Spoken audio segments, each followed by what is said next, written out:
ಕೃಷಿ ಮಾರಾಟ ರಂಗ ಪ್ರಾಯೋಜಿತ ಕಾರ್ಯಕ್ರಮ. ಈ ಕಾರ್ಯಕ್ರಮದ ಪ್ರಾಯೋಜಕರು ಕರ್ನಾಟಕ ರಾಜ್ಯ ಕೃಷಿ ಮಾರಾಟ ಮಂಡಳಿ, ಮೈಸೂರು.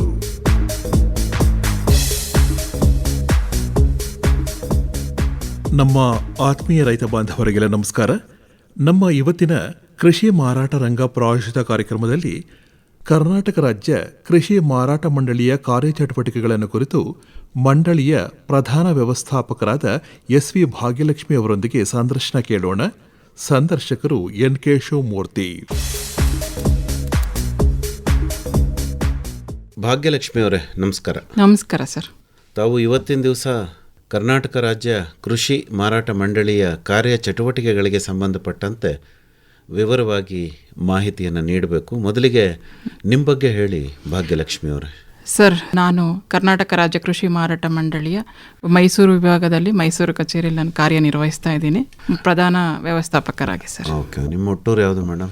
ಸರ್, ನನ್ನ ಹುಟ್ಟೂರು ಬಂದು ಆ್ಯಕ್ಚುಲಿ ಚಿಂತಾಮಣಿ ತಾಲೂಕು. ಸರ್, ನಾನು ಮದುವೆ ಆಗಿ ಕೊಟ್ಟಿರೋದೆಲ್ಲನೂ ಬ್ಯಾಂಗ್ಳೂರಲ್ಲಿ. ನಿಮಗೆ ವ್ಯವಸಾಯದ ಹಿನ್ನೆಲೆ ಇದೆಯಾ? ತಂದೆ ವ್ಯವಸಾಯ ಮಾಡೋರೆ, ಪ್ಲಸ್ ಅವ್ರದ್ದು ಗೌರ್ಮೆಂಟ್ ಜಾಬ್ ಇತ್ತು.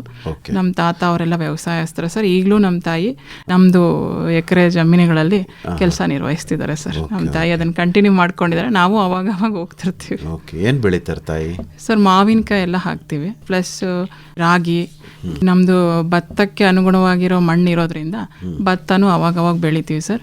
ಪ್ಲಸ್ ಕಡಲೆ ಎಲ್ಲ ಬೆಳಿತೀವಿ, ಕಡಲೆಕಾಯಿ. ಈ ಇಲಾಖೆಗೆ ಹೇಗೆ ಬಂದ್ರಿ? ಸರ್, ಇಲಾಖೆ ಆ್ಯಕ್ಚುಲಿ ನಾವು ಬ್ಯಾಕ್ಗ್ರೌಂಡ್ ಬಂದು ಅಗ್ರಿಕಲ್ಚರ್ ಏನಲ್ಲ, ನಮ್ಮದು ಟೆಕ್ನಿಕಲ್ ಬ್ಯಾಕ್ಗ್ರೌಂಡು ಸರ್. ಅವರು ಟೆಕ್ನಿಕಲ್ ಬೇಕು ಅಂತ ಹೇಳಿ ಕಾಲ್ಫರ್ ಮಾಡಿದ್ರು. ಥ್ರೂ ಪೇಪರ್ ಥ್ರೂ ನೋಟಿಫಿಕೇಶನ್ ಎಲ್ಲ ಬಂದಿತ್ತು. ಸೊ ಹಾಗಾಗಿ ನಮ್ಮ ಒಬ್ಬ ಸ್ನೇಹಿತರ ಮೂಲಕ ನಮಗೆ ಗೊತ್ತಾಗಿ ಹಾಗೆ ಅಪ್ಲೈ ಮಾಡಿದ್ವಿ. ನಮ್ದು ಅಗ್ರಿಕಲ್ಚರ್ ಬ್ಯಾಕ್ಗ್ರೌಂಡ್ ಅಲ್ಲದೆ ಇರೋದ್ರಿಂದ ಕಾನ್ಫಿಡೆನ್ಸ್ ಇರಲಿಲ್ಲ. ನಾವು ಹಂಗೆ ಕಷ್ಟಪಟ್ಟು ಇದು ಮಾಡಿ ಸೇರಿದ ಮೇಲೆ ಕೃಷಿ ಮಾರಾಟ ಅದ್ರ ಬಗ್ಗೆ ಕಲ್ತಿದ್ದೀವಿ. ಎಷ್ಟು ವರ್ಷ ಆಗಿದೆ ಮೇಡಮ್ ತಾವು ಸೇರಿ ಇಲಾಖೆನ? 15 ವರ್ಷ ಆಗಿದೆ ಸರ್. 2010 appointment sir. ಏನಾಗಿ ಸೇರಿದ್ರಿ ಇಲಾಖೆನ? ಸರ್, ನಾವು ಸಹಾಯಕ ಪ್ರಧಾನ ವ್ಯವಸ್ಥಾಪಕರಾಗಿ ಜಾಯಿನ್ ಆಗಿದ್ದು.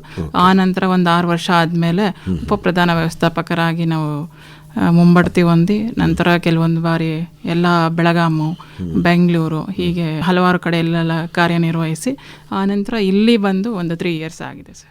ಎಲ್ಲೆಲ್ಲೆಲ್ಲ ಕೆಲಸ ಮಾಡಿದಿರಿ? ಏನೇನು ಕೆಲಸ ಮಾಡಿದಿರಿ ಮೇಡಮ್? ಸರ್, ಬೆಂಗಳೂರಲ್ಲಿ ಸಹಾಯಕ ಪ್ರಧಾನ ವ್ಯವಸ್ಥಾಪಕರಾಗಿ ಮಾಡಿದ್ದೀನಿ ಸರ್. ಅಲ್ಲಿ ಟೆಕ್ನಿಕಲ್ ರಿಲೇಟೆಡು ಮಾಡಿದ್ದೀನಿ. ನಮ್ಮ ವೆಬ್ಸೈಟ್ ನಿರ್ವಹಣೆ ಮಾಡಿದ್ದೀವಿ. ಆಮೇಲೆ ಈ ಕೃಷಿ ಉತ್ಪನ್ನಗಳ ಮಾರಾಟ ಮತ್ತು ಧಾರಣೆಗಳ ಅದು ಕುರಿತಂತೆ ನಾವು ಅನೇಕ ಕಾರ್ಯಕ್ರಮಗಳನ್ನ ಮಾಡಿದ್ದೀವಿ ಸರ್. ಬೆಂಗಳೂರು ಬಿಟ್ಟರೆ ಬೆಳಗಾಮಲ್ಲಿ ನಾನು ಕೆಲಸ ಮಾಡಿದ್ದೀನಿ ಸರ್. ಹಾಗೆ ನಮ್ಮ ವಿಭಾಗೀಯ ಕಚೇರಿಗಳಲ್ಲಿ ಬೆಂಗಳೂರಲ್ಲೂ ಮಾಡಿದ್ದೀನಿ, ಬೆಳಗಾಮಲ್ಲೂ 2.5 years ಮಾಡಿದ್ದೀನಿ ಸರ್. ಅಲ್ಲೂ ನಮ್ಮ ಮಾರಾಟಕ್ಕೆ ಸಂಬಂಧಪಟ್ಟಂತೆ ಎಲ್ಲ ಕಾರ್ಯನಿರ್ವಹಣೆಗಳನ್ನು ಮಾಡಿದ್ದೀವಿ ಸರ್.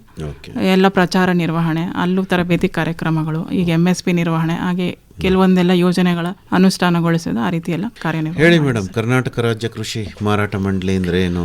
ಕರ್ನಾಟಕ ರಾಜ್ಯ ಕೃಷಿ ಮಾರಾಟ ಮಂಡಳಿಯ ನಮ್ಮ ನಿಯಮ ಏನು ಅಂತಂದರೆ, ಕರ್ನಾಟಕ ಕೃಷಿ ಉತ್ಪನ್ನ ಮಾರುಕಟ್ಟೆ ಮಾರಾಟ ನಿಯಂತ್ರಣ ಮತ್ತು ಅಭಿವೃದ್ಧಿ ಶಾಸನ 1966 ಅನ್ವಯ ಕಲಂ 100ರಲ್ಲಿ 1/9/1972 ಸ್ಥಾಪನೆ ಆಯಿತು ಸರ್.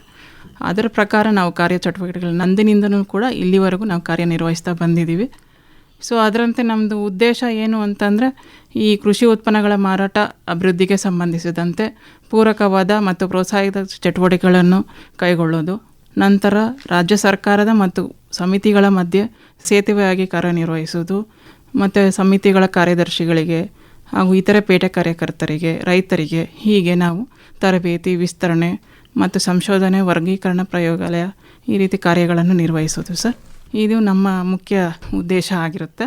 ಆ ಉದ್ದೇಶಕ್ಕೆ ನಾವು ಕಾರ್ಯಚಟುವಟಿಕೆಗಳು ಹೇಳಬೇಕು ಅಂದರೆ, ಈಗ ಕೃಷಿ ಮತ್ತು ತೋಟಗಾರಿಕೆ ಉತ್ಪನ್ನಗಳ ಬಗ್ಗೆ ಮುಖ್ಯವಾಗಿ ನಮ್ಮ ಮಾರಾಟದ ಕುರಿತು ರೈತರಿಗೆ ಮತ್ತು ಇತರೆ ಪೇಟೆ ಕಾರ್ಯಕರ್ತರಿಗೆ ಮಾಹಿತಿ ಒದಗಿಸೋದು, ಮತ್ತು ನಾವು ಸ್ಥಳದಲ್ಲೇ ಹೋಗಿ ವಿಸ್ತರಣೆ ಕಾರ್ಯಕ್ರಮಗಳನ್ನೆಲ್ಲ ಮಾಡಿಕೊಡ್ತಿದ್ದೀವಿ ಸರ್. FPO ಹಾಗೂ ಇತರೆ ಸಂಘ ಸಂಸ್ಥೆಗಳಿಗೆ ಮತ್ತು ರೈತ ಸಂಘಗಳಿಗೆ ಎಲ್ಲರಿಗೂ ನಾವು ಪ್ರಚಾರ ಮಾಡ್ತಿದ್ದೀವಿ ಸರ್.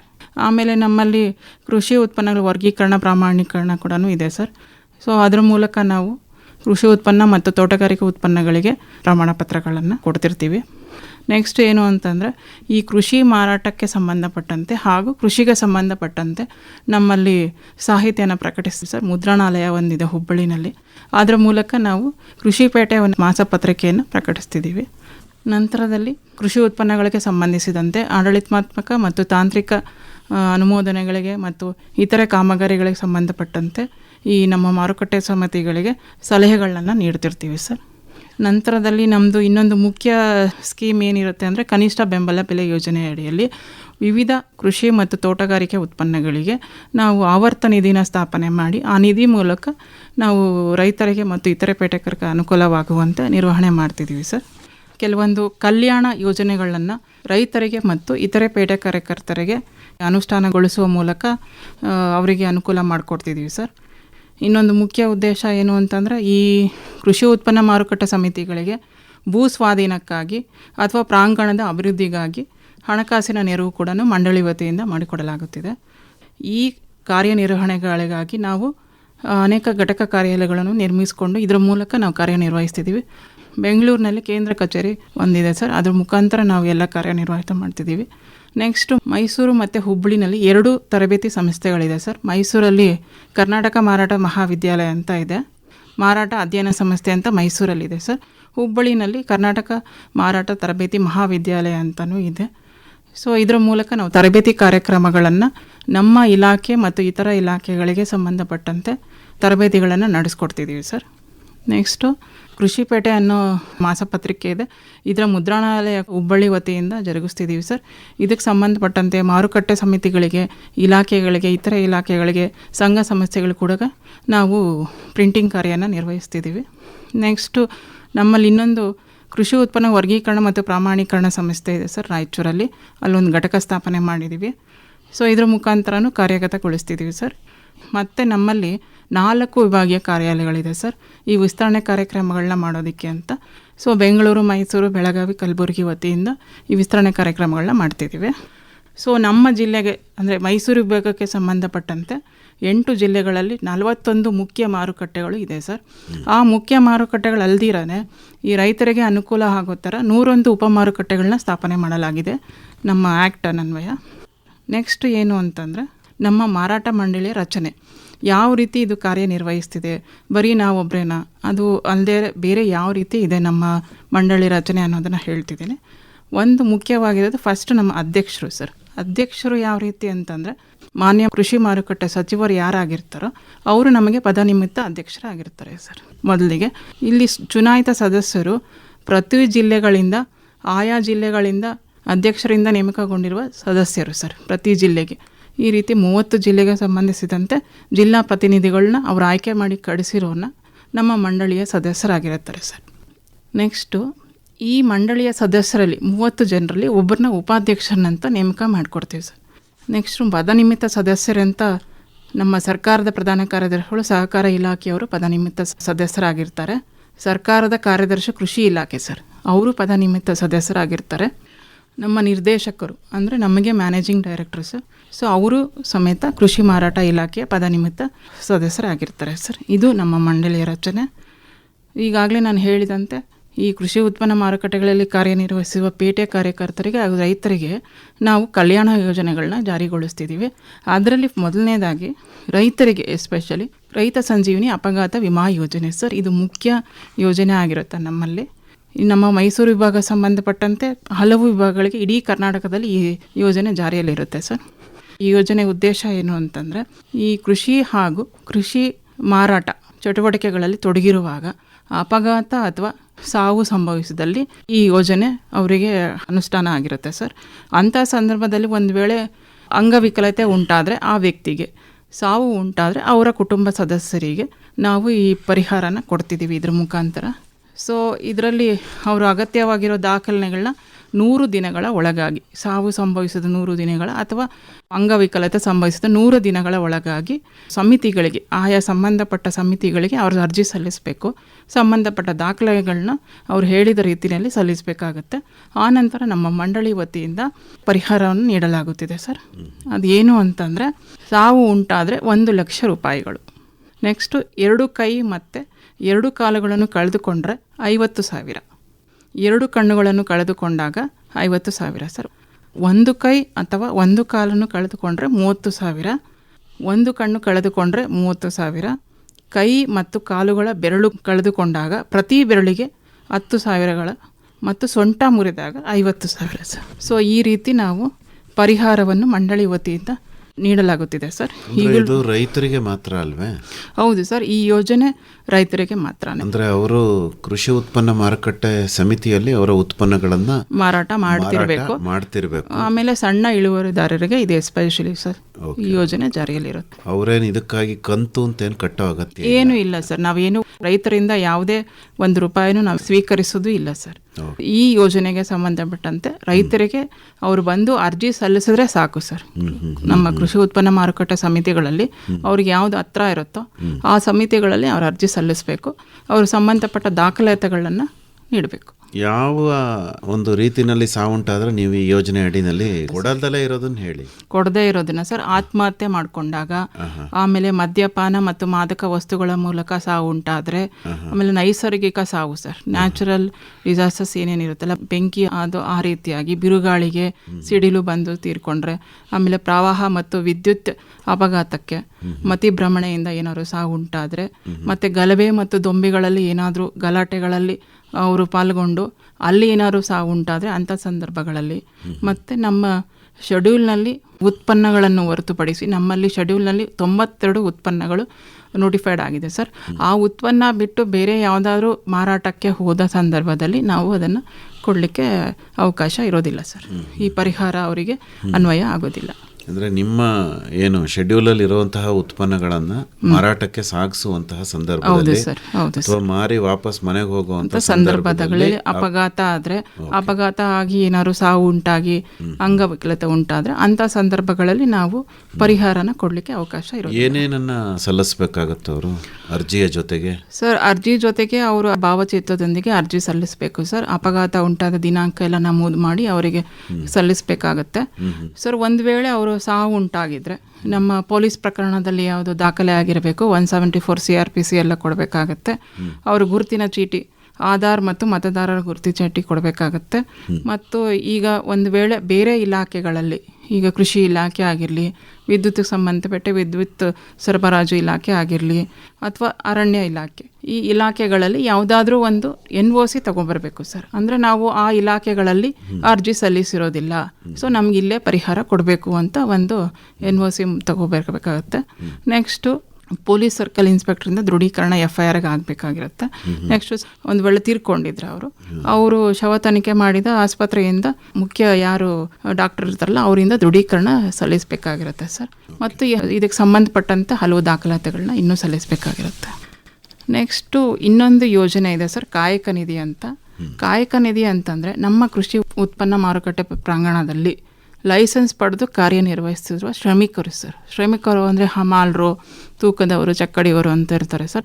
ನಮ್ಮ ಆ್ಯಕ್ಟ್ ನಿಯಮದನ್ವಯ ಲೈಸೆನ್ಸ್ ಕೊಡ್ತೀವಿ ಸರ್. ಪ್ರತಿ ವರ್ಷ ಅದು ರಿನ್ಯೂವಲ್ ಆಗ್ತಿರುತ್ತೆ. ಅವರಿಗೆ ನಾವು ಶವ ಸಂಸ್ಕಾರಕ್ಕೆ ಮತ್ತು ವೈದ್ಯೋಪಚಾರಕ್ಕೆ ಅಂತ ಹೇಳಿ ನಾವು ಪರಿಹಾರನ ನಮ್ಮ ಮಂಡಳಿ ವತಿಯಿಂದ ನೀಡಲಾಗುತ್ತಿದೆ ಸರ್. ಅದಿನ್ನೂ ಇವಾಗಲೂ ಅದೇ ರೀತಿ ಇದೆ.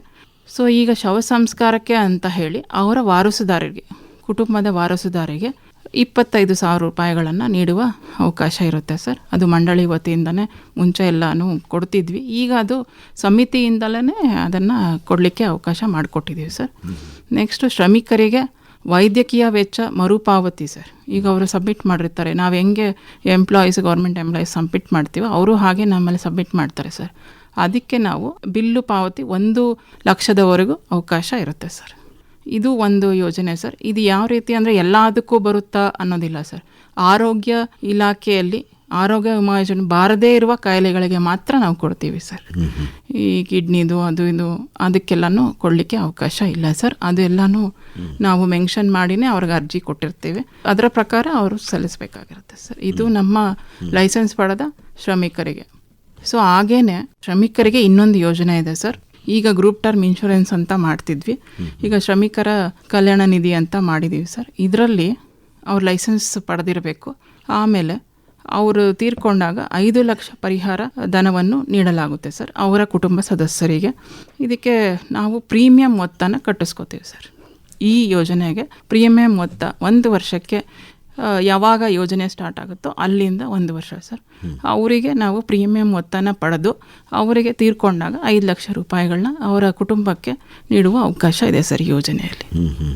ಈ 3 ಯೋಜನೆಗಳಾದ ಮೇಲೆ ನೆಕ್ಸ್ಟು ನಮ್ಮ ರೈತರಿಗೆ ಹಾಗೂ ಇತರೆ ಪೇಟೆ ಕಾರ್ಯಕರ್ತರಿಗೆ ಅಥವಾ ಭಾಗಿದಾರರಿಗೆ ಮತ್ತು ಇತರ ಇಲಾಖೆಗಳಿಗೆ ನಮ್ಮ ಮಾರುಕಟ್ಟೆ ಸಮಿತಿಗಳಿಂದ ಯಾವುದು ವಹಿವಾಟಾಗುತ್ತಲ್ಲ ಎಲ್ಲ ಕೃಷಿ ಉತ್ಪನ್ನಗಳ ಹಾಗೂ ತೋಟಗಾರಿಕೆ ಉತ್ಪನ್ನಗಳ ಮಾರುಕಟ್ಟೆ ಧಾರಣೆ ನಮಗೆ ಇಂಪಾರ್ಟೆಂಟಾಗಿ ಪ್ರೈಸ್ ಇನ್ಫಾರ್ಮೇಷನ್ನು ಬೇಕಾಗಿರುತ್ತೆ.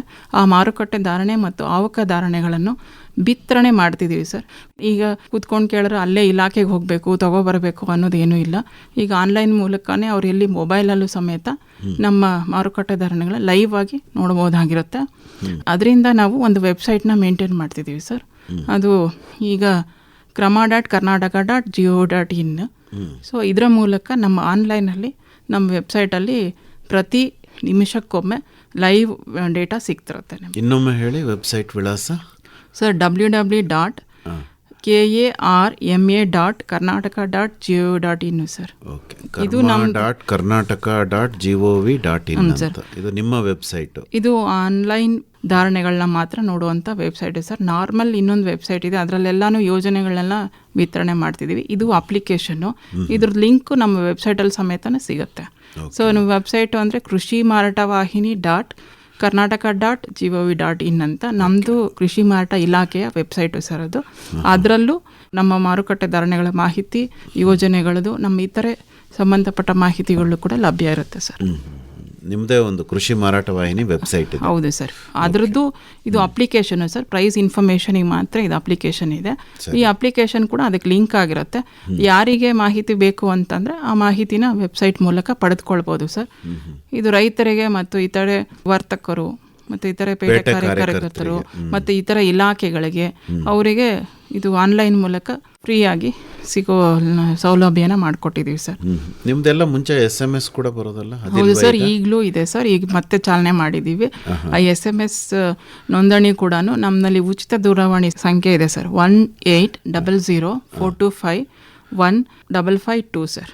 ಇನ್ನೊಂದ್ಸರಿ ಹೇಳಿ ಕನ್ನಡದಲ್ಲಿ ಸರ್. 180042515552 ಸರ್. ಇದು ಸಹಾಯವಾಣಿ ಅಂತ ಉಚಿತ ದೂರವಾಣಿ.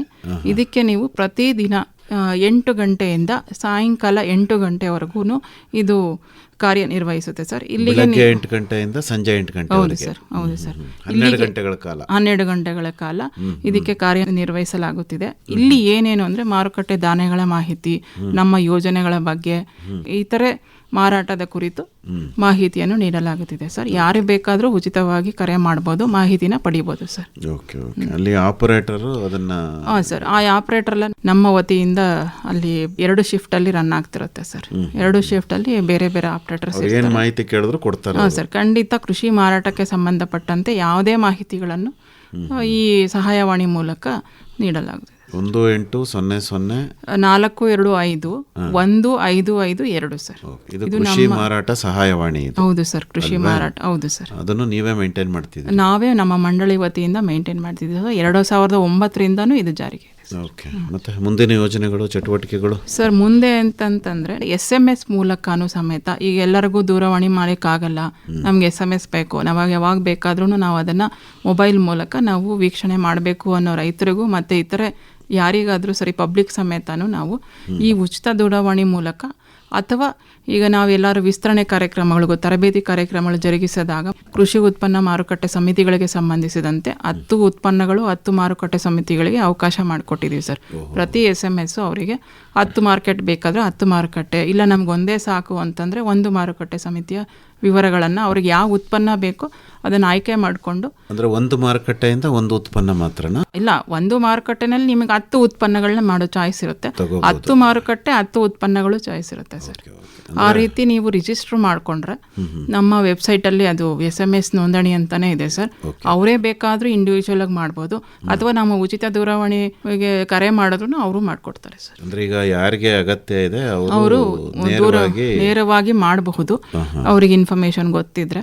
ಇಲ್ಲ ನಮಗೆ ಗೊತ್ತಾಗೋದಿಲ್ಲ ನಮಗೆ ನಾವು ಮಾಡಿಕೊಡ್ಬೇಕು, ರಿಜಿಸ್ಟರ್ ಮಾಡಿಕೊಡ್ಬೇಕು ಅನ್ನೋ ಸಂದರ್ಭದಲ್ಲಿ ಸಮೇತ ನಾವು ಉಚಿತ ದೂರವಾಣಿ ಸಂಖ್ಯೆಗೆ ಕರೆ ಮಾಡಿದ್ರೆ ಅಲ್ಲಿ ಅವರಿಂದ ಅದನ್ನು ವ್ಯವಸ್ಥೆ ಮಾಡಿಕೊಡ್ತೀವಿ. ಇದು ಕರ್ನಾಟಕ ರಾಜ್ಯದಲ್ಲಿರುವಂತಹ ಮಾರುಕಟ್ಟೆ ಸಮಿತಿಗಳ ಧಾರಣೆ ಮಾತ್ರ? ಹೌದು ಸರ್, ಕರ್ನಾಟಕ ರಾಜ್ಯದ್ದು ಸಂಬಂಧಪಟ್ಟಂತೆ ಧಾರಣೆಗಳ ಮಾಹಿತಿಯನ್ನು SMS ಮೂಲಕ ರೈತರಿಗೂ ಹಾಗೂ ಇತರೆ ಪೇಟೆ ಕಾರ್ಯಕರ್ತರಿಗೂ. ಈ ಬೇರೆ ರಾಜ್ಯಗಳದ್ದು ಮಾಹಿತಿ ಇದರಲ್ಲಿ ಸಿಗೋದಿಲ್ಲ ಸರ್? ಬೇರೆ ರಾಜ್ಯಗಳ ಮಾಹಿತಿ ನಾವು ಹಾಗೆ ಕೊಡ್ತೀವಿ. ಅಂದ್ರೆ ಉಚಿತ ದೂರವಾಣಿ ಸಂಖ್ಯೆಗೆ ಫೋನ್ ಮಾಡಿದ್ರೆ, ಈಗ ನಮ್ಮಲ್ಲಿ ಅಗ್ಮಾರ್ಕ್ ನೆಟ್ ಅಂತ ಕೇಂದ್ರ ಸರ್ಕಾರದಿಂದ ನಿರ್ವಹಣೆ ಮಾಡ್ತಿದ್ದಾರೆ ಸರ್. ಅಲ್ಲಿ ನಮಗೆ ಅದು ಉಚಿತವಾಗಿ ಸಿಗುತ್ತೆ. ಅಲ್ಲೂ ಸಮೇತ ಅವರಿಗೆ ಕೇಂದ್ರ ಸರ್ಕಾರದಿಂದ ನಿರ್ವಹಣೆ ಮಾಡ್ತಿದ್ದಾರೆ. ಸೊ ಅಲ್ಲೂ ನಾವು ಓಪನ್ ಮಾಡಿ ಅವ್ರಿಗೆ ಅವಶ್ಯಕತೆ ಇದ್ರೆ, ಇವಾಗ ತಮಿಳ್ನಾಡಲ್ಲಿ ಏನಿದೆ ಆನಿಯನ್ ರೇಟು, ಈರುಳ್ಳಿ ರೇಟ್ ಏನಿದೆ, ಸೊ ಅದು ನಮಗೆ ಬೇಕು ಅಂತ ಯಾರಾದರೂ ಕೇಳಿದ್ರೆ ಅವ್ರಿಗೂ ಸಮೇತ ಅದನ್ನ ವೆಬ್ಸೈಟ್ ಓಪನ್ ಮಾಡಿ ನಾವು ಕೊಡೋ ವ್ಯವಸ್ಥೆ ಮಾಡ್ತೀವಿ ಸರ್. ಬಟ್ SMS ಎಲ್ಲ ಅದಕ್ಕೆ ನಮಗೆ ಪ್ರಾವಿಷನ್ ಇಲ್ಲ. ಅಂದ್ರೆ ಹೆಲ್ಪ್ ಲೈನಿಗೆ ಕರೆ ಮಾಡಿದ್ರೆ ಹೆಲ್ಪ್ ಲೈನಿಗೆ ಮಾಹಿತಿ ಕೊಡ್ತೀವಿ ಸರ್. ಖಂಡಿತ. ದೇಶದ ಯಾವುದೇ ಮೂಲೆಯಲ್ಲಿರೋ APMC ರೇಟ್ ಕೇಳಿದ್ರು ಖಂಡಿತ ಸರ್. ಅದು ಅಗ್ಮಾರ್ಕ್ ನೆಟ್ ಅನ್ನೋ ವೆಬ್ಸೈಟ್ ಇದೆ, ಅದರಲ್ಲಿ ನಾವು ಪ್ರತಿ ಸರಿ ನಮ್ಮ ವೆಬ್ಸೈಟು ಕೂಡ ಅದಕ್ಕೆ ಕನೆಕ್ಟಿವಿಟಿ ಇದೆ. ಅಲ್ಲಿಗೆ ನಮ್ಮ ಕರ್ನಾಟಕದ್ದು ಅಲ್ಲಿಗೆ ಹೋದ್ರೂ ಸಿಗುತ್ತೆ ಸರ್. ಬೇರೆ ರಾಜ್ಯಕ್ಕೂ ನಮ್ಮ ಕರ್ನಾಟಕದ್ದಕ್ಕೂ ವ್ಯವಸ್ಥೆ ಅಲ್ವಾ? ಖಂಡಿತವಾಗ್ಲೂ ಸರ್, ರೈತರಿಗೋಸ್ಕರ ನಾವು ಮಾಡಲೇಬೇಕು. ಬೆಂಗಳೂರಲ್ಲಿ ನೀವು ಇದನ್ನ ನೋಡ್ಕೊತಾ ಇದ್ರಿ ಅಂತ ಹೇಳಿದ್ರೆ? ಹೌದು ಸರ್. ಎಷ್ಟು ಫೋನ್ ಕಾಲ್ಗಳು ಬರಬಹುದು ನಿಮ್ಗೆ ಇದಕ್ಕೆ ಅಂದಾಜು 12 ಗಂಟೆನಲ್ಲಿ? ಸರ್ 12 ಗಂಟೆನಲ್ಲಿ ಮೋರ್ ದೆನ್ 100 ಬರುತ್ತೆ ಸರ್. More than 100. ಸ್ಟಾರ್ಟಿಂಗ್ ಅಲ್ಲಂತೂ 200 300 ಎಲ್ಲ ರೀಚ್ ಆಗಿದೆ ಸರ್. ಅದಕ್ಕೆಲ್ಲ ನಾವು ರೆಕಾರ್ಡಿಂಗ್ ಕೂಡ ಮಾಡ್ಕೊಂಡಿದೀವಿ. ಅಂದ್ರೆ ಎಷ್ಟು ಜನ ಮಾಡ್ತಾರೆ, ಯಾವ ರೀತಿ ಪ್ರಶ್ನೆಗಳು ಕೇಳ್ತಾರೆ, ಅದೆಲ್ಲ ನಾವು ಮೇಲಾಧಿಕಾರಿಗಳ ಗಮನಕ್ಕೆ ತಂದು ಏನಾದ್ರು ಇಂಪ್ರೂವ್ಮೆಂಟ್ ಮಾಡ್ಬೋದಾ, ಇದರಲ್ಲಿ ಇನ್ಯಾವ ರೀತಿ ಏನಾದ್ರು ಮಾಡ್ಬೋದಾ ಅಂತ ಕೂಡ ಅವರಿಗೆ ನಾವು ಒಂದು ಫೀಡ್ಬ್ಯಾಕ್ ತರನು ಮುಂಚೆ ಎಲ್ಲ ತಗೊಂಡಿದ್ವಿ ಸರ್. ರೈತರಿಂದ ಒಳ್ಳೆ ಸ್ಪಂದನೆನೂ ಕೂಡ ಬರ್ತಾ ಇತ್ತು ಸರ್. ಎಲ್ಲೆಲ್ಲೋ ಯಾರ್ಯಾರನ್ನ ಕೇಳೋ ಬದಲು ಅಧಿಕೃತವಾಗಿ ನಿಮ್ಮನ್ನು ಕೇಳಿದ್ರೆ? ಹೌದು ಸರ್, ಇದು ನಮ್ಮ ಸಂಸ್ಥೆ ಇರೋದೇ ಅದಕ್ಕೋಸ್ಕರನೇ. ಹೌದು ಸರ್, ನಿಜವಾಗಿ ಪಕ್ಕಾ ಮಾಹಿತಿ ಅವರಿಗೆ ದೊರೆಯುತ್ತೆ. ಹೌದು ಸರ್, ಇದು ಲೈವ್ ಇನ್ಫಾರ್ಮೇಶನ್ ಸರ್. ಈಗ ಫಾರ್ ಎಕ್ಸಾಂಪಲ್ KR ಪೇಟೆನಲ್ಲಿ ಏನ್ ರೇಟ್ ನಡೀತಾ ಇದೆ, ನಮ್ಗೆ ಏನೇನು ಯಾವ್ಯಾವ ಉತ್ಪನ್ನಗಳು ಅಲ್ಲಿಗೆ ಬರ್ತಾ ಇದೆ, ಅದ್ರ ರೇಟ್ ಎಷ್ಟಿದೆ, ಇವತ್ತಿಂದೇ ಬೇಕು ನಮ್ಗೆ ಅಂತ ಕೇಳ್ತಾರೆ ಸರ್. ಅದ್ರ ನೀವು ಕನಿಷ್ಠ ಹೇಳ್ತಿರೋ, ಗರಿಷ್ಠ, ಕನಿಷ್ಠ, ಗರಿಷ್ಠ, ಸರಾಸರಿ 3 ಇದೆ ಸರ್. 3 ಹೇಳ್ತೀವಿ. ಸಾಮಾನ್ಯವಾಗಿ ಮಾದರಿ ಬೆಲೆನ ಕನ್ಸಿಡರ್ ಮಾಡ್ತಾರೆ. ಮ್ಯಾಕ್ಸಿಮಮ್ ರೇಟು, ಮಿನಿಮಮ್ ರೇಟು ಮತ್ತೆ ಮಾಡೆಲ್ ರೇಟ್ ಅಂತ ಡಿಸ್ಪ್ಲೇ ಆಗ್ತಿರುತ್ತೆ ಸರ್. ಕನ್ನಡದಲ್ಲೂ ಇದೆ, ಇಂಗ್ಲಿಷಲ್ಲೂ ಇದೆ ಸರ್. ಒಳ್ಳೇದು. ಮತ್ತೆ ಬೇರೆ ಇನ್ಯಾವ ಯೋಜನೆ ಇದೆ ಸರ್? ನಮ್ಮಲ್ಲಿ ಈಗಾಗಲೇ ನಾನು ಹೇಳಿದಂತೆ ಕೃಷಿ ಪೇಟೆ ಮಾಸಪತ್ರಿಕೆ ಈ ನಮ್ಮ ಕೃಷಿ ಮಾರುಕಟ್ಟೆ ಭಾಗಿದಾರರು ಮತ್ತೆ ಇತರಿಗೆ ಅನುಕೂಲವಾಗುವಂತೆ ಒಂದು ಮಾಸಪತ್ರಿಕೆ ಪ್ರತಿ ತಿಂಗಳು ಇದು ಪ್ರಕಟಣೆ ಆಗ್ತಿರುತ್ತೆ. ಇದು ಲೈವ್ ನಮ್ಮ ವೆಬ್ಸೈಟ್ ಅಲ್ಲೂ ಲಭ್ಯ ಇರುತ್ತೆ ಸರ್. ಕರ್ನಾಟಕ ಈಗ ಹೇಳಿದ್ನಲ್ಲ, ಕೃಷಿ ಮಾರಾಟ ವಾಹಿನಿ .karnataka.gov.in ಅನ್ನೋ ವೆಬ್ಸೈಟಲ್ಲಿ ಅದು ರನ್ ಆಗ್ತಿರುತ್ತೆ ಸರ್. ಬೇಕಂತಂದ್ರೆ PDF ಮೂಲಕ ಅವ್ರು ಡೌನ್ಲೋಡ್ ಮಾಡಿಕೊಂಡು ಓದೋ ಅಭ್ಯಾಸನೂ ಇಟ್ಕೋಬಹುದು. ಪ್ರಿಂಟ್ ಮಾಡಿ ಮುಂಚೆ ಕಳಿಸ್ತಿದ್ರಲ್ಲ, ಅದು ಮಾಡ್ತಾ ಇಲ್ವಾ ಈಗ? ಸರ್, ಈಗ ಕೋವಿಡ್ ನಂತರ ಏನಾಯ್ತು ಅಂತಂದ್ರೆ ಪ್ರಿಂಟ್ ಮಾಡೋದು ಸ್ವಲ್ಪ ನಿಲ್ಸಿದ್ವಿ. ಈಗ ಮತ್ತೆ ರೀಸ್ಟಾರ್ಟ್ ಮಾಡಲಿಕ್ಕೆ ಆರ್ಡರ್ಸ್ ಬಂದಿದೆ ಸರ್. ಚಾಲನೆ ಮಾಡ್ತಿದೀವಿ ಸರ್. ಓಕೆ. ಅಂದ್ರೆ ರೈತರುಗಳಿಗೆ ಪಾಪ ಹೌದು ಸರ್, ಅವರಿಗೆ ಅನುಕೂಲ ಆಗತ್ತೆ. ಚಂದಾದಾರಿಕೆನೂ ಇರಬೇಕಲ್ಲ ಸರ್? ಚಂದಾದಾರಿಕೆ ಇದೆ ಸರ್. ಪ್ರತಿ ಬುಕ್ಕಿಗೆ 12 ರೂಪಾಯಿ ಅಂತ ನಾವು ಕಲೆಕ್ಟ್ ಮಾಡ್ತೀವಿ. ಅದು ಬಿಟ್ಟು ಸಾಮಾನ್ಯವಾಗಿ ವರ್ತಕರಿಗೆ ಅಥವಾ ವಾರ್ಷಿಕ ಚಂದ ಅಂತಾನೂ ಇದೆ. ಅದು 1200 ರೂಪಾಯಿಂದ, ಕೆಲವೊಂದು ದಶವಾರ್ಷಿಕ ಯೋಜನೆ ಅಂತಾನೂ ಇದೆ, ಅದು 1400. ಈ ರೀತಿಯಾಗಿ ನಾವು ಚಂದಾನ ಕಲೆಕ್ಟ್ ಮಾಡಿಕೊಂಡು ಆ ಇದರಿಂದಾನೇ ನಾವು ಅವರಿಗೆ ಬುಕ್ಸ್ನ ಈ ತರ ಪಬ್ಲಿಷ್ ಮಾಡ್ಕೊಂಡು ಮಾಡ್ತಿದೀವಿ ಸರ್. ಒಳ್ಳೆ ಮ್ಯಾಗಝೈನ್ ಕೃಷಿ ಪೇಟೆ. ಹೌದು ಸರ್, ಅಲ್ಲಿ ಕೃಷಿ ಮತ್ತೆ ಕೃಷಿ ಮಾರಾಟಕ್ಕೆ ಸಂಬಂಧಿಸಿದಂತ ಸಾಹಿತ್ಯನ ಪ್ರಕಟಣೆ ಮಾಡ್ತಿದೀವಿ ಸರ್.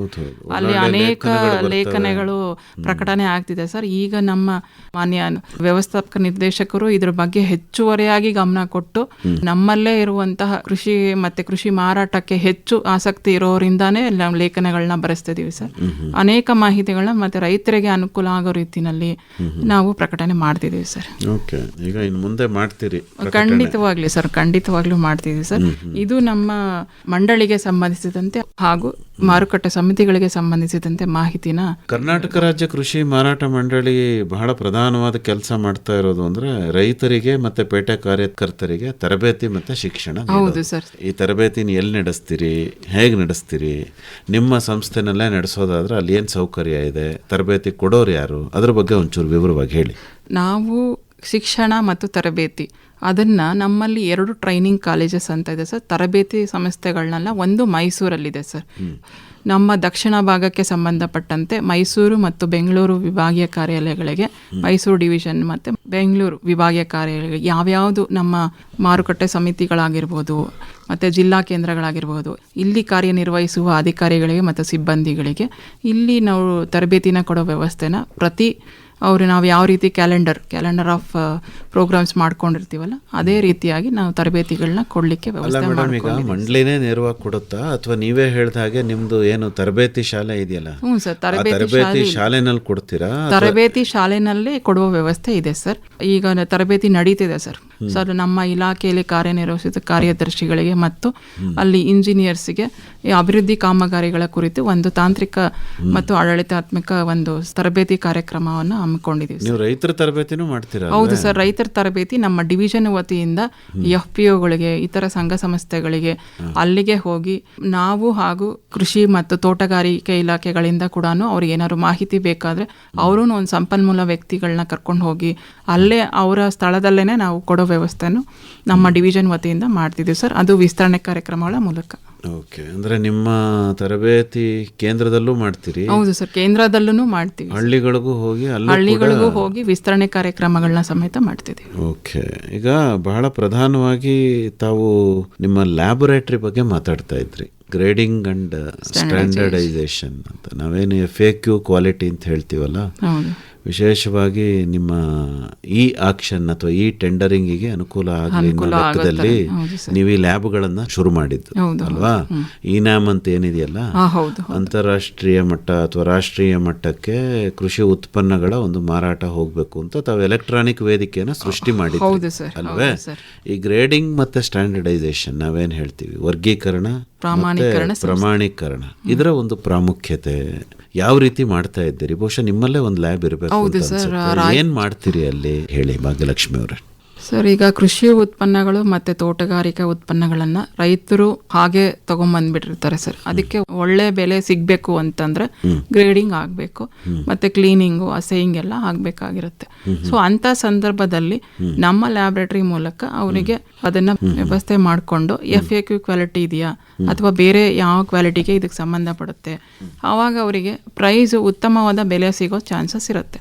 ಸೊ ಹಾಗಾಗಿ ಆ ವ್ಯವಸ್ಥೆನ ನಮ್ಮ ಕೃಷಿ ಉತ್ಪನ್ನ ವರ್ಗೀಕರಣ ಸಂಸ್ಥೆ ರಾಯಚೂರು ಅಂತ ಇದೆ ಸರ್, ಮೈಸೂರಲ್ಲೂ ಲ್ಯಾಬ್ರೇಟರಿ ಇದೆ.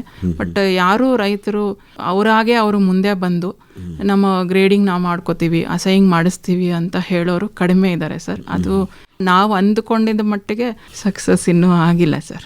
ಅವರು ರೈತರು ಕೆಲವೊಂದು ಪ್ರಮಾಣದಲ್ಲಿ ತಾವಾಗೆ ಬಂದು ನಾವು ಮಾಡ್ಕೋತೀವಿ, ನಮ್ಗೆ ಒಳ್ಳೆ ಬೆಲೆ ಬೇಕು ಅಂತ ಕೇಳೋರು ಇದ್ದಾರೆ ಸರ್. ಅಂಥವರಿಗೆ ನಾವು ಈ ಲ್ಯಾಬ್ರೇಟರಿ ಮುಖಾಂತರ ಮಾಡಿಕೊಡ್ಲಿಕ್ಕೆ ಇದು ಮಾಡ್ತೀವಿ ಸರ್. ಅಸೇಯಿಂಗ್ ಅಂತ ಹೇಳಿ ನಾವು 60+ ಕೃಷಿ ಉತ್ಪನ್ನ ಮಾರುಕಟ್ಟೆ ಸಮಿತಿಗಳಲ್ಲಿ ಥರ್ಡ್ ಪಾರ್ಟಿಯಿಂದ ನಾವು ಅಸೇಯಿಂಗ್ ಅಂಡ್ ಗ್ರೇಡಿಂಗ್ ಮಾಡ್ತಿದ್ದೀವಿ ಸರ್.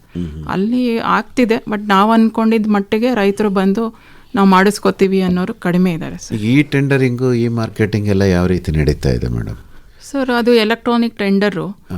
ನಾವು ಒಂದು ಸ್ಪೆಷಲ್ ಪರ್ಪಸ್ ವೆಹಿಕಲ್ ಅಂತ ಹೇಳಿ REMS ಅಂತ ಒಂದು ಸಂಸ್ಥೆಯನ್ನು ಸ್ಥಾಪನೆ ಮಾಡಿದ್ದೀವಿ ಸರ್. ಅದನ್ನ ಈಗಾಗಲೇ ಎಲ್ಲ ಮಾರುಕಟ್ಟೆಗಳಲ್ಲಿ ಈ ಫ್ರೂಟ್ಸ್ ಆ್ಯಂಡ್ ವೆಜಿಟೇಬಲ್ಸು ಅದೆಲ್ಲ ಬಿಟ್ಟು ಹೊರತುಪಡಿಸಿ ಅದು ಓಪನ್ ಆ್ಯಕ್ಷನ್ ಆಗುತ್ತೆ. ಮಿಕ್ಕಿದ್ದು ಎಲ್ಲ ಮಾರುಕಟ್ಟೆ ಸಮಿತಿಗಳಲ್ಲಿ ನಮ್ಮದು REMS ಒಂದು ಇಂಟಿಗ್ರೇಟೆಡ್ ವೆಬ್ಸೈಟ್ ಇದೆ ಸರ್. ಅಂದರೆ ಅವ್ರಿಗೆ ಆನ್ಲೈನ್ ಮೂಲಕ ಟೆಂಡರ್ ಸಿಸ್ಟಮ್ ಇದೆ ಸರ್. ಅಲ್ಲಿ ಲಾಟ್ ವೈಸ್ ಟೆಂಡರ್ ಹಾಕಲಿಕ್ಕೆ ಎಲ್ಲ ವರ್ತಕರಿಗೂ ಅವಕಾಶ ಮಾಡಿಕೊಟ್ಟಿದ್ವಿ. ಆ ಪ್ಲ್ಯಾಟ್ಫಾರ್ಮಲ್ಲಿ ಅವ್ರು ಲಾಟ್ ವೈಸ್ ಇನ್ಫಾರ್ಮೇಷನ್ ಇಂಥ ಪ್ರೈಸಿಗೆ ಇಂಥ ಕೋಟ್ ಅಂತ ಮಾಡ್ತಾರೆ ಸರ್.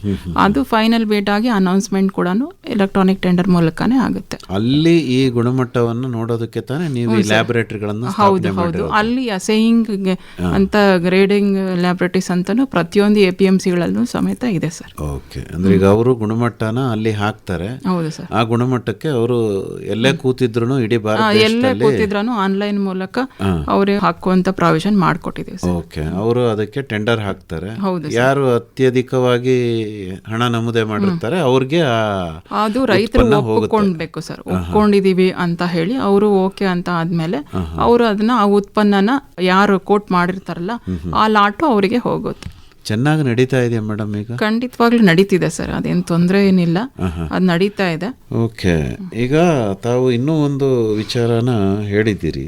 ಕನಿಷ್ಠ ಬೆಂಬಲ ಬೆಲೆ ಅಂತ ಅಂದ್ರೆ minimum Supporting supporting price. Price. ಇದು ಕೇಂದ್ರ ಸರ್ಕಾರದ ಅತ್ಯಂತ ಮಹತ್ವಾಕಾಂಕ್ಷಿಯಾದಂತಹ ಯೋಜನೆ. ಹೌದು ಸರ್. ಹಂಗಾಮಿನ ಪೂರ್ವದಲ್ಲೇ ಬೆಂಬಲ ಬೆಲೆಯನ್ನ ಘೋಷಣೆ ಮಾಡಿದ್ರೆ ರೈತನಿಗೆ ಒಂದು ನಂಬಿಕೆ ಇರುತ್ತೆ ಅಂತ. ಅಂದ್ರೆ ನಾನು ಈ ಬೆಳೆ ಬೆಳಿಬಹುದು, ಕನಿಷ್ಠ ನನಗೆ ಇಷ್ಟು ಸಿಗತ್ತೆ ಅಂತ. ಅದರಲ್ಲಿ ತಮ್ಮ ಪಾತ್ರ ಏನು ಮೇಡಮ್? ಸರ್, ನಮ್ಮದು ಕರ್ನಾಟಕ ರಾಜ್ಯ ಕೃಷಿ ಮಾರಾಟ ಮಂಡಳಿಯ ಪಾತ್ರ ಏನು ಅಂತಂದರೆ, ಈ ಕೃಷಿ ಮತ್ತು ತೋಟಗಾರಿಕೆ ಉತ್ಪನ್ನಗಳು ನಮ್ಮ ಮಾರಾಟ ಎಲ್ಲಿ ಕೃಷಿ ಉತ್ಪನ್ನ ಮಾರುಕಟ್ಟೆ ಸಮಿತಿಗಳಲ್ಲಿ ನಾವು ನಿಗದಿಪಡಿಸಿರೋ MSP ಪ್ರೈಸಸ್ಗಿನ್ನ ಕೆಳಮಟ್ಟದಲ್ಲಿ ಪ್ರೈಸಸ್ ಒಂದು ವೇಳೆ ಬೀಳುವಂಥ ಚಾನ್ಸಸ್ ತುಂಬ ಇರುತ್ತೆ. ಈಗ ಜಾಸ್ತಿ ಆವಕ ಆಗುತ್ತೆ, ಆವಾಗ ಪ್ರೈಸಸ್ ನಾರ್ಮಲಿ ಕಡಿಮೆ ಆಗುತ್ತೆ ಸರ್. ಅಂಥ ಸಂದರ್ಭಗಳಲ್ಲಿ ಒಂದು ಕಮಿಟಿ ಮೂಲಕ, ರಾಜ್ಯ ಸರ್ಕಾರ ನೇಮಿಸಿರುವ ಕಮಿಟಿ ಮೂಲಕ ಇದು ಪ್ರೈಸ್ ಡಿಸಿಷನ್ ಆಗುತ್ತೆ ಸರ್. ಇಂಥ ಸ್ಥಳಗಳಲ್ಲಿ ನಾವು MSP ಯೋಜನೆನ ಅನುಷ್ಠಾನಗೊಳಿಸಬೇಕು ಅಂತ ಡಿಸಿಷನ್ ಆಗುತ್ತೆ. ಸೊ ಅದ್ರ ಮೂಲಕ ನಾವು ಈ ಯೋಜನೆನ ಅನುಷ್ಠಾನ ಮಾಡ್ತೀವಿ ಸರ್. ಈ ಯೋಜನೆನ ಅನುಷ್ಠಾನ ಮಾಡಬೇಕು ಅಂತಂದ್ರೆ ನಾವು ಒಂದು ಆವರ್ತ ನಿಧಿ ಅನ್ನೋದನ್ನ ಸ್ಥಾಪನೆ ಮಾಡಿದ್ವಿ ನಮ್ಮ ಮಂಡಳಿ ವತಿಯಿಂದ. ಆ ಆವರ್ತ ನಿಧಿಗೆ ಸರ್ಕಾರದ ಅನುದಾನ ಪ್ಲಸ್ ನಮ್ಮ ಮಾರುಕಟ್ಟೆ ಸಮಿತಿಗಳಿಂದ ನಾವು ವಂತಿಕೆ ರೂಪದಲ್ಲಿ ಇಷ್ಟು ಅಂತ ಕಲೆಕ್ಟ್ ಮಾಡ್ತೀವಿ. ಆ ವಂತಿಕೆಯಿಂದ ಬಂದಂತಹ ಹಣ ಮತ್ತು ಸರ್ಕಾರದಿಂದ ಕೊಡುವಂಥ ಅನುದಾನದಿಂದ ಈ ಆವರ್ತ ನಿಧಿನ ನಾವು ರಿವಾಲ್ವಿಂಗ್ ಫಂಡ್ ಅಂತ ರಿವಾಲ್ವ್ ಆಗ್ತಾನೆ ಇರುತ್ತೆ. ನಾವು ಯಾರು ಅದನ್ನು ಮಾರಾಟಕ್ಕೆ ಏಜೆನ್ಸಿಗಳಾಗಿ ನಿರ್ಮಿಸಿರ್ತೀವೋ ಅವರಿಗೆ ನಾವು ರಿಲೀಸ್ ಮಾಡೋದು, ಆ ಫಂಡ್ನ ನಿರ್ವಹಣೆ ಮಾಡೋ ಕೆಲಸ ಅಂತೂ ನಮ್ಮ ಮಂಡಳಿ ವತಿಯಿಂದ ಜರುಗುತ್ತಿದೆ ಸರ್. ಓಕೆ, ಅಂದ್ರೆ ಆವರ್ತ ನಿಧಿಯನ್ನು ನಿರ್ವಹಣೆ ಮಾಡ್ತೀರಿ. ಹೌದು. ಮಾರುಕಟ್ಟೆಯಲ್ಲಿ ಬೆಲೆ ಬಿದ್ದಾಗ ಏನು ಮಾರುಕಟ್ಟೆನಲ್ಲಿ ಮಧ್ಯ ಪ್ರವೇಶ ಮಾಡಿ ಖರೀದಿ ಮಾಡ್ತಿರಲ್ಲ, ಅದಕ್ಕೆ ಈ ನಿಧಿಯನ್ನ ಬಳಕೆ ಮಾಡಲಾಗುತ್ತೆ. ಅದನ್ನ ತಾವು ಖರೀದಿ ಮಾಡೋದು MSP ಮೂಲಕ. ಹೌದು, ಖಂಡಿತ ಅಲ್ವೇ? MSP ಮತ್ತೆ PSSS, PDPS, ಹೀಗೆ ಕೆಲವೊಂದು ಉತ್ಪನ್ನಗಳಿಗೆ ಸಂಬಂಧಪಟ್ಟಂತೆ ಈಗ ಬೇಗ ನಶಿಸಿ ಹೋಗುವಂಥದ್ದು, ಅವ್ರದ್ದು ಲೈಫ್ ಕಡಿಮೆ ಇರೋ ಮಾವು, ಅದನ್ನ ನಾವು PDPS ಅನ್ನೋ ಯೋಜನೆ ಮುಖಾಂತರನೇ ಖರೀದಿ ಮಾಡ್ತಿದ್ದೀವಿ.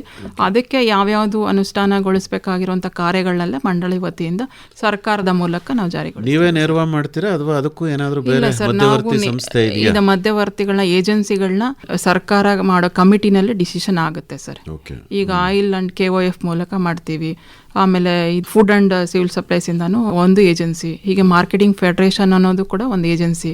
ಹೀಗೆ ಹಲವಾರು ಏಜೆನ್ಸಿಗಳ ಮೂಲಕ ಇದನ್ನ ಆವರ್ತ ನಿಧಿನ MSP ಮತ್ತೆ ಇತರೆ PDPS ಇತರ ಯೋಜನೆಗಳ ಮೂಲಕ ಈ ತರ ಅನುಷ್ಠಾನಗೊಳಿಸಲಾಗುತ್ತದೆ. ಸಂಶೋಧನೆ ಅಂತ ಹೇಳ್ತಿರಲ್ವ, ಏನ್ ಸಂಶೋಧನೆ ಮಾಡ್ತೀರಿ? ಮಾರ್ಕೆಟ್ ರಿಸರ್ಚ್ ಏನು ಸರ್? ಈಗ ಎಸ್ಪೆಷಲಿ ಸಂಶೋಧನೆ ಅಂದರೆ ನಮ್ಮ ಮಾರುಕಟ್ಟೆ ಧಾರಣೆಗಳು ವಿತರಣೆ ಮಾಡೋದೇ ನಮ್ಮ ಒಂದು ಗುರಿ.